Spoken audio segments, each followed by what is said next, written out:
नमस्कार, primes TV देख रहे हैं आप। आपके साथ मैं हूं पूनम। चलिए रुक करते हैं खबरों का।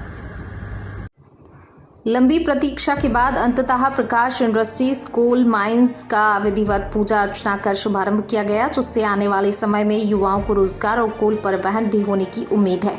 प्रकाश इंडस्ट्रीज कोल माइंस में 8 ग्राम पंचायत की 932 हेक्टेयर भूमि प्रभावित होगी, जिसमें पहले केस में दलौनी कुसमुसी केवरा के 82 हेक्टेयर भूमि अधिग्रहित कर 470 पेड़ों की कटाई के साथ मिट्टी खुदाई का कार्य किया जाएगा। बताया गया कि महीना दिन के भीतर कोयला खनन का कार्य भी प्रारंभ हो जाएगा। वहीं कोल माइंस के डायरेक्टर A.K. चतुर्वेदी ने बताया, स्थानीय युवाओं को भी नौकरी देना हमारी पहली प्राथमिकता होगी, जिसमें डिग्रीधारी युवाओं को भी इस माइंस में लाभ मिलेगा और जिनकी जमीन अधिग्रहित की गई है उस परिवार को प्राथमिकता के आधार पर नौकरी दी जाएगी।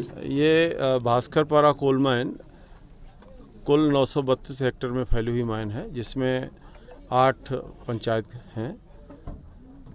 932 हेक्टेयर में करीब 515 हेक्टेयर वन भूमि है, 350 हेक्टेयर के करीब निजी भूमि है और बाद बाकी करीब 40-45 हेक्टेयर के करीब शासकीय भूमि है।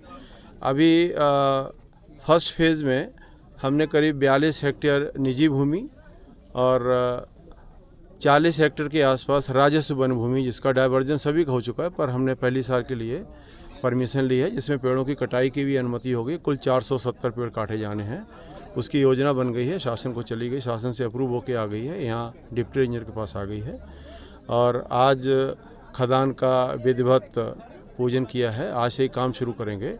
ओवरबर्डन का काम शुरू होगा। शुरुआत में कोयला निकलने में 1 से 1.5 महीना का समय लगेगा। कोयला यहाँ थोड़ा गहराई में है। टोटल 1:8, 1:8.5 का रेशियो है और इस माइन के खुलने से यहाँ हम एक ही चीज़ कह सकते हैं कि आसपास के क्षेत्र का पूरा विकास होगा और हमारा एक ये एश्योरेंस है, वादा है कि हम यहाँ जो रोज़गार है केवल और केवल लोकल यहाँ हमारे जो स्थानीय लोग हैं उन्हीं को रोज़गार मिलेगा। जो यहाँ पर नहीं मिलेगा, कोई टेक्निकल लोग ऐसे हैं जो स्ट्रेचिंग मैन पावर, उनको हम बाहर से लाएंगे और सारा रोज़गार हम यहीं से लोकल क्षेत्र से ही देंगे।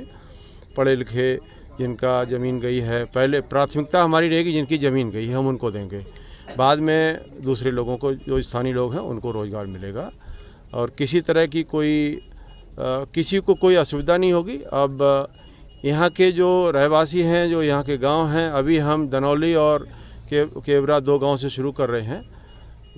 यहाँ जो 8 गांव के लोग हैं, आसपास के लोग हैं, सब हमारे अपने हो गए, अब हम उनके हो गए। यहाँ आके हम उसमें पिछले 3 साल से उनके साथ मिल रहे हैं। सभी का हमें बड़ा कोऑपरेशन मिला आज तक, चाहे मीडिया हो या गांव के लोग हों, जनप्रतिनिधि हों, सभी ने बहुत कोऑपरेट किया है, अच्छे से सबने सहयोग दिया है और उसी का ये परिणाम है कि हम इतने कम समय में इस माइन को आज चालू कर पा रहे हैं।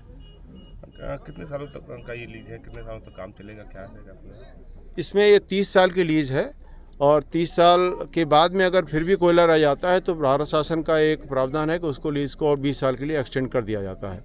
टोटल 50 साल के लिए कोयला निकाल सकते हैं। उसके बाद में अगर रह जाता है तो फिर कोई नई पॉलिसी आएगी, या तो दोबारा दे दिया जाएगा, नहीं तो फिर ऑक्शन होगा इसका।